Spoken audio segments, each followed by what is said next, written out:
Here is a question that nobody in mainstream media wants to sit with. Name one other rookie quarterback who threw for 300 yards against the Titans this season. Go ahead, take your time. The answer is nobody. Zero. Not one other quarterback who faced that defense this year put up that number. And yet when Shedeur Sanders did it, the moment was qualified, minimized, and buried under the same recycled conversation about his father, his fan base, and his brand. That single fact alone tells you everything you need to know about how this situation is being handled.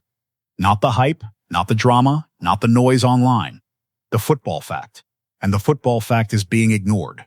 That is not a coincidence. That is a pattern that has been running since before Shedeur Sanders threw his first professional pass. Every time his name enters a conversation, the discussion stops being about throws, reads, footwork, or timing. It turns into a referendum on the people attached to him, especially his father. And then it becomes a fight about what Shedeur represents culturally, socially, and historically. Some people try to pin the backlash on his supporters, framing the noise around him as the cause of the pushback. That explanation is convenient, but it avoids the real point entirely. Every high-profile player has loud fans. Every quarterback with momentum has people online crowning him too early. That is not unique to Shedeur Sanders. What is unique is how quickly critics use the existence of excited supporters as an excuse to dismiss the player himself, as if fandom is proof of fraud. The two things are not connected, and treating them as connected is a choice, not a conclusion. Shedeur Sanders walked into this league with baggage that had nothing to do with his playbook. He inherited a national spotlight before he ever took an NFL snap. People built opinions about him based on how they feel about Deion Sanders, about Colorado, about the media coverage, about the cameras, about the branding. Those opinions did not reset when he changed uniforms. They followed him into the building, into the film room, and onto the field. And now every mistake becomes a headline, while every success gets qualified, contextualized, or minimized to the point where it barely registers in the broader conversation. The famous last name is not only a boost. That framing is lazy and incomplete. A famous last name is a microscope. It is a permanent comparison to a standard that has nothing to do with your own work. It is a crowd that shows up ready to decide what you are before you have proven anything either way. Shedeur did not get to develop in the shadows the way most quarterbacks do. He did not get the quiet first 2 years that most young signal callers receive while the league figures them out, and they figure the league out. Every quote he gave was clipped and analyzed. Every facial expression became a headline. Every family connection became a subplot in someone else's story about who Shedeur Sanders really is. That kind of exposure shapes the way people interpret a player before they ever interpret the film. They decide how they feel about him first, and then they search for plays that confirm that feeling. That is not evaluation. That is confirmation bias, operating in real time on a national platform. The idea that Shedeur is only now being forced to prove himself does not hold up under any serious examination. He has been proving himself since the day he became a starter with a famous last name and a target on his back. At Colorado, the scrutiny was not the normal kind that comes with playing college football at a high-profile program. It was the kind that comes with a national documentary-level spotlight, following every practice, every press conference, and every completion and incompletion. He was not just a quarterback trying to win games at that level. He was a character in a story that millions of people had already decided the ending to before the season started. The pressure he has carried is not occasional. It is constant. It is the daily expectation that he must perform at a level of perfection to be considered legitimate, while other quarterbacks at the same stage of development are allowed to be inconsistent, to struggle, and to still be labeled promising and worth investing in. That double standard did not begin in the NFL. It was already fully formed by the time he arrived. The league did not create the filter. It simply inherited it. He has had to learn how to speak publicly in a way that gives critics nothing to work with. He has had to learn how to handle a room, manage relationships, and project the kind of composure that veteran quarterbacks spend years developing. He has had to learn how to ignore bait from media personalities who frame questions specifically to generate a reaction they can turn into a segment. And he did all of that while still being expected to develop as a football player, study film, install an offense, and build chemistry with receivers. He did all of that before he was paid like a professional. That is not a small thing. Most quarterbacks in the history of this league were given the space to be a football player first and a public figure second. Shedeur Sanders never had that option. Quarterback is already the most unforgiving position in professional sports. The margin for error is the smallest of any position on the field. The scrutiny is the highest. The blame is the most immediate. Add to that the weight of being evaluated not as a player, but as a symbol, a proxy for arguments about confidence, visibility, and who is allowed to occupy the center of the league's attention. And you get a situation where the criticism is almost never proportional to the evidence on the field. Some commentators talk as if the real pressure only begins when you enter the NFL, as if everything before that was a controlled environment with no lasting consequences. That is an easy story to tell when you are not the one living it. But it is not true for someone like Shedeur Sanders. He was not just trying to win games. He was trying to survive a spotlight that was actively waiting for him to fail so it could say, "See, we told you." Every bad throw was a verdict. Every sack was a symbol.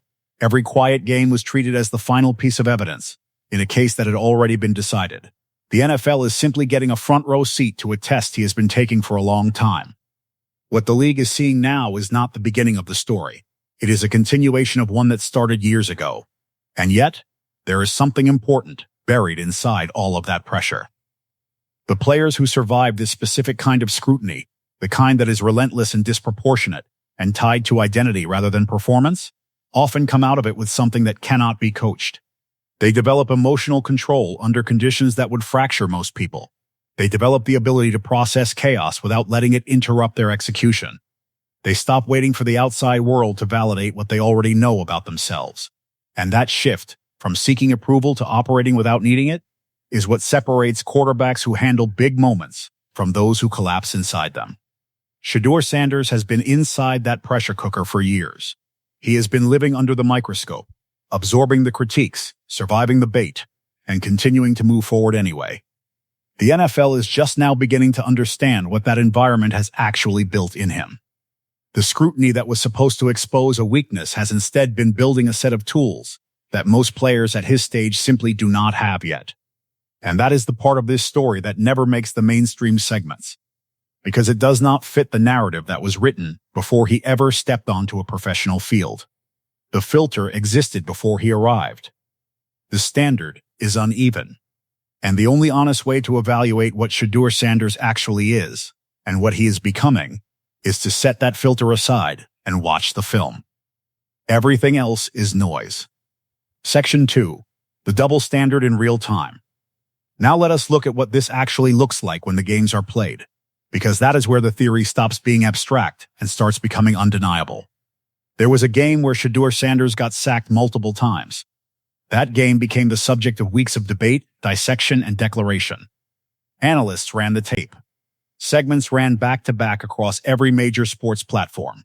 The narrative calcified fast. He was not ready. The project was flawed. The hype was manufactured. And the doubters had finally been proven right. That conversation did not last a day or a week. It ran for what felt like 6 months. Every panel had an opinion. Every commentator had a take. Every slow news day cycled back to that same game, that same performance, that same conclusion that had already been decided before the analysis even started. But here is the standard we need to hold consistently, and we need to hold it all the way around. If we are going to spend 6 months dissecting a game where he got sacked, then we are obligated, by that same standard, to spend at least a few serious hours breaking down the game where he threw for 300 yards against the Titans. Not a passing mention. Not a footnote buried inside a larger conversation about whether he belongs. A real, sustained, proportional conversation about what he actually did on that field. Because no other quarterback who faced that defense this season came anywhere close to that number. That is not a narrative. That is a football fact. And the fact that it was treated as a minor data point, while the sack game was treated as a character-defining moment, tells you exactly where the problem lives. The disproportion is not subtle. It is not something you have to squint to see. It is sitting right there in plain view for anyone willing to look at it honestly. One bad series becomes a character profile. One quiet game becomes a referendum on whether he belongs in the league at all.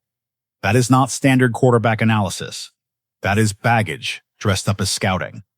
And the people delivering that analysis know the difference between the two. They are choosing one over the other because one generates more engagement, more segments, and more of the argument that never ends. Other young quarterbacks get grace. Their errors get labeled as learning moments. Their struggles get framed as part of a development arc that the organization believes in and the media is willing to respect. With Shedeur Sanders, errors get treated as proof that the entire project was fake from the beginning. There is no development arc being extended to him. There is only a verdict that keeps getting recycled every time he has a difficult moment on the field. And that verdict was written before his first NFL start. The film did not produce it. The narrative produced it. And the film is just being used to confirm what was already decided. The goalposts keep moving, and they move in both directions depending on what the moment requires. When he performs well, the system gets the credit. When he struggles, he gets the blame. When he speaks with confidence, he is called entitled. When he manages the media carefully and avoids giving ammunition to critics, he is called rehearsed and calculated. When he shows genuine emotion after a big play or a tough loss, he is called immature and unable to handle the professional environment. He gets criticized for being too polished and for not being polished enough, sometimes in the same week, by the same voices. That is not a developmental lens being applied to a young quarterback learning his craft. That is a standard designed to move every time he gets close to meeting it, because the goal was never for him to meet it. This is where Shedeur Sanders becomes impossible to ignore, and pretending otherwise is intellectually dishonest. Some critics never forgave Shedeur for how he talks, how he carries himself publicly, and how he challenges the gatekeepers of sports media, who are accustomed to controlling the narrative around players and coaches. They label that behavior arrogance, even when the results consistently back up every word he has ever said. Shedeur took Colorado from a program that won one game the previous season to a Big 12 contender, with a national television footprint and a recruiting pipeline that transformed overnight. Those are facts. And yet the resentment toward how he operates never faded. It simply transferred.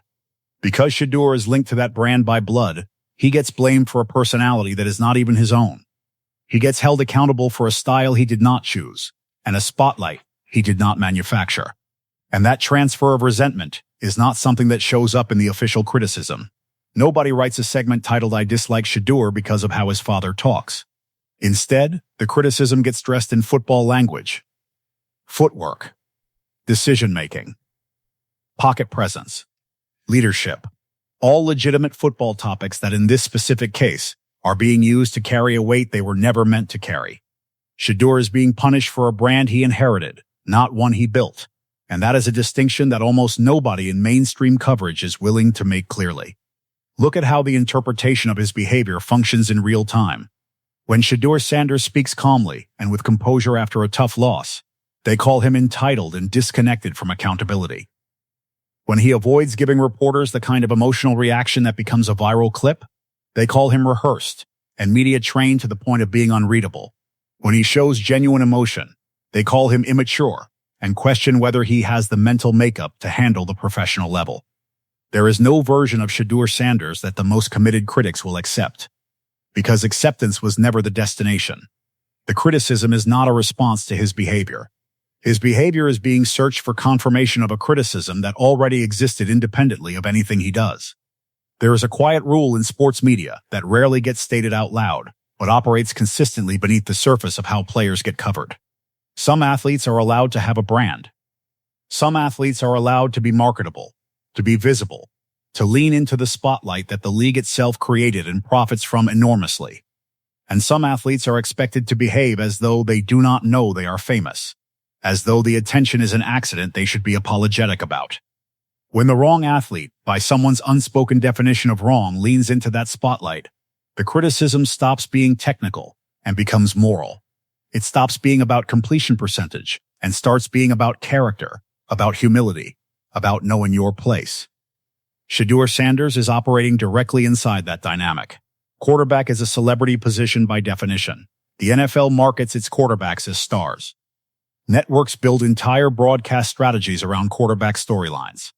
The only time the celebrity element becomes a problem worth debating is when the person receiving the attention is someone certain voices did not choose and cannot control. Now let us draw the line clearly between scrutiny and obsession. Because the two are not the same thing, and conflating them is how bad analysis gets defended as tough journalism. Scrutiny is when you evaluate what Shedeur did on 3rd and long, how he handled pressure looks from the edge, whether he drifted in the pocket under duress, how quickly he processed the middle of the field against zone coverage, and whether his decisions in the 4th quarter reflected growth from earlier in the season. That is football. That is legitimate. That is the kind of analysis that actually serves the audience trying to understand what kind of player he is and what kind of player he is becoming. Obsession is when every debate opens with his father's personality, closes with his fan base's behavior online, and only passes through football briefly in the middle as a formality.